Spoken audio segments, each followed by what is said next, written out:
dropping out of school, in fact, and flunking out of college, going to school for civil engineering, and I had a plane ticket actually to fly to Morocco, and I was never going to come back when I got recruited by this kid named Pat Sadoff that pretty much I was so jealous of, and I'll actually wrap back to that point in a minute because that's part of the reason why I was failing for so long.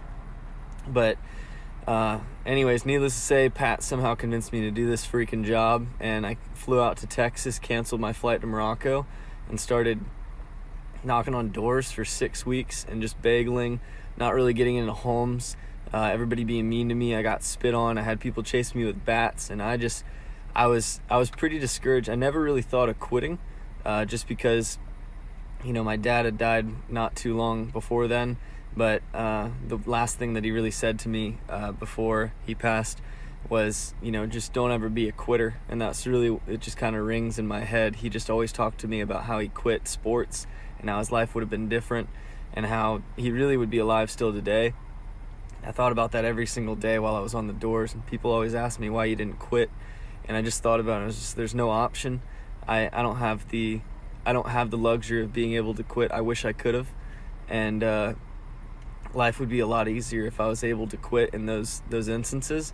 It's not because I'm better than anybody or anything at all. I just was so scared to disappoint my father because I believe that he can see what I'm doing. And I thought about it every day. I thought about my mom. I thought about how hard she worked to put me through school by herself, and my sister. And I just thought about disappointing her and how much I owe her for all the work that she put in to take care of me and raise me. And so while I was on the doors, I wanted to succeed so bad, but I really just wanted to prove to all the people that wrote in my high school yearbooks and my middle school yearbooks that I was going to end up in jail and I was going to be a failure. And I just wanted to prove everybody wrong. And I had this chip on my shoulder to just prove them wrong. I had all this pride. I wanted to be better than everybody. And that kept me from quitting. But what it didn't do is I didn't have the humility to succeed.